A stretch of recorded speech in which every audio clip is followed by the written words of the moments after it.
नमस्कार दोस्तों, मैं हूं दीपक चौरसिया और मैंने आपसे कहा था हम कई सारे मुद्दों पर चंडीगढ़ वाले वैद्य सुभाष गोयल जी से बात करेंगे।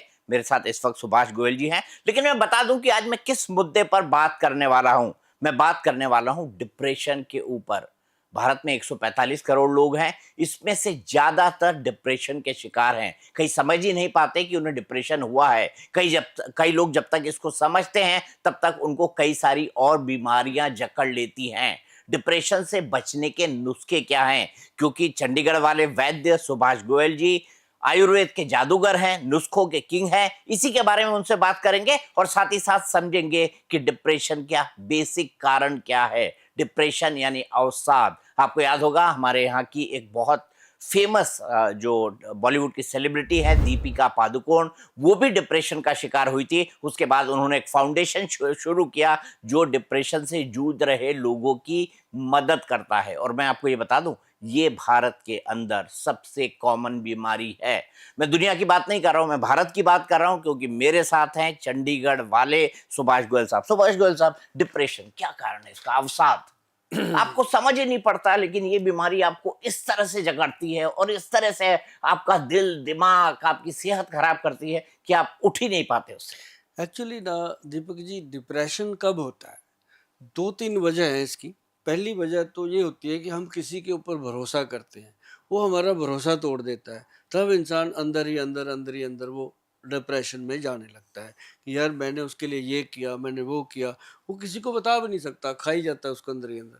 वो डिप्रेशन का शिकार हो जाता है और मानने को तैयार नहीं होता कि मुझे डिप्रेशन है। लेकिन जो लोग कमिट कर लेते हैं कि मुझे डिप्रेशन है, वो ट्रीटमेंट की तरफ या इलाज की तरफ या दुनिया की तरफ चल पड़ते हैं।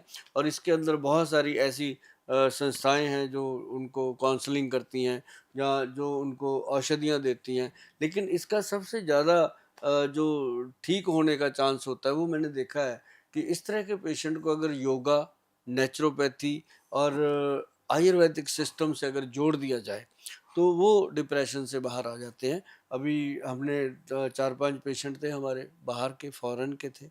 उसमें कुछ वो थे फ़िरंगी लेडीज़ थी जो फ़ॉरेन से आए थे। तो उनको बहुत होता है जी डिप्रेशन। अभी हमारे इंडिया में तो अब शुरू हुआ है ये डिप्रेशन का सिलसिला। जब से हम थोड़े लग्ज़री हो गए तब से। जब तक हम देसी थे, घर में एक जना कमाता था, पूरा परिवार खाता था, तब तक डिप्रेशन नहीं था। अब पूरा परिवार खाता है, एक बुज़ुर्ग को उठा के अनाथ आश्रम छोड़ आता है। डिप्रेशन तब से शुरू हुआ। तो मतलब कहने का कि जो ये अपने सारे लोग हैं, काम कर रहे हैं, सहयोग कर रहे हैं, हर जगह डिप्रेशन। अब बहुत सारे लोग पीएचडी कर रहे हैं इसके ऊपर, बहुत सारे लोग इसके एमडी कर रहे हैं डॉक्टरी में, कि हम कैसे लोगों का स्ट्रेस दूर कर सकें। जबकि स्ट्रेस दूर करने का सबसे बढ़िया फार्मूला पैरों में होता है। हमने लोग पैरों में कैसे? पैरों में मैं आपको बताता हूँ।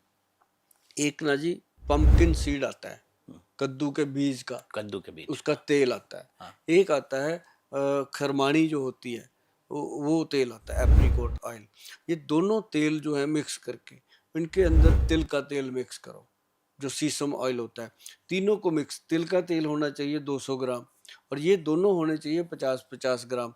तीनों को मिक्स करके 300 ग्राम तेल बन जाता है। और 10 ग्राम तेल पैरों में डेली ख़त्म कर दो, 300 ग्राम एक महीने में। और उसको जब मलना है ना जी, तो मलने के वक्त ये जो आपके नाखून एरिया है, नाखून, इसको ऐसे मलना है कि इसके अंदर कॉटन से लेके डिप करो। पैरों की बात कर रहा हूँ, हाथों में नहीं। हाथों में तो कर ही देना मतलब अपने आप। पैरों के नाखून में? पैरों के जो नाखून है बट 10 इससे के, क्या होगा वैद्य जी, इससे क्या होगा? जो हमारी जितनी भी ब्रेन की नसें हैं बारीक, ब्रेन वो सेल्स हैं वो जिसको। ब्रेन सेल्स वो यहाँ है पैरों में।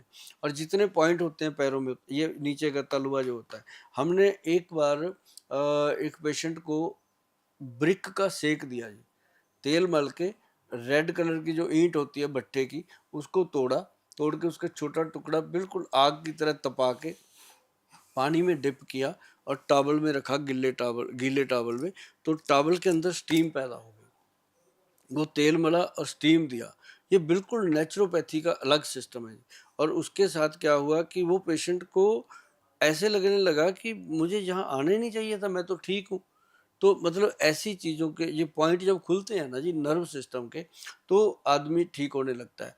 और एक ये हुआ, एक उसकी जो टांगे हैं, उसको पूरी तरह से मसाज, बॉडी मसाज तो करते हैं ये लोग, लेकिन तरीका गलत है। और उसको अगर करते हैं तो ऐसे टांगों को एंटी क्लॉकवाइज उल्टा लटा के ऐसे गोलाई में लेके जाओ, ऐसे नहीं करना। तो पीठ के ऊपर पूरा दबा के, तो स्ट्रेस लेवल उसका कम होगा। जैसे कि अब स्ट्रेस के लिए लोग गोलियां खाते हैं, रात को खाई, नींद आ गई, सुबह फिर वही हाल, थके मंदे। मतलब कई लोग तो ऐसा होता है कि नहाने के बाद भी नहाए नहीं लगते, क्योंकि वो थके ही इतने आंखों में हमेशा। तो स्ट्रेस को दूर करने के लिए ऐसी कुछ चीज़ें, एक तो ऑयलिंग बहुत ज़रूरी है बॉडी की। नाखून चाहे 20 के 20 नाखून में तेल लगाओ। और ये जो नाखून है ना चौरसिया जी, आप देखिएगा कि यहाँ से जो हमारी बॉडी की स्किन है वो पूरी सांस लेती है। आप कभी ग्लव्स पहने देखो, रबड़ के ग्लव्स पहन लो, 2 मिनट में घबराहट हो जाती है, अंदर पसीना आ जाता है, उतारने पड़ते हैं, उतार के हम सुखी हो जाते हैं। घर पे आते ही सॉक्स उतारते हैं, शूज उतारते हैं, एकदम चैन आता है। लेकिन अगर हम इसको ऑयलिंग करना शुरू कर दें तो अपना स्ट्रेस लेवल काफ़ी कम होता है। एक आता है जी मालकंगनी तेल, बड़ा फेमस तेल है आयुर्वेद का, मालकंगनी। अगर उस तेल की 2-3 बूंदें दूध में डाल के ली जाएं और आधा पौना चम्मच सर के यहाँ सेंटर में डाल के उसकी मसाज ली जाए, तब भी स्ट्रेस लेवल बहुत कम होता है। ये ऐसी चीज़ें अगर लोग करते हैं तो बहुत फ़ायदा होता है।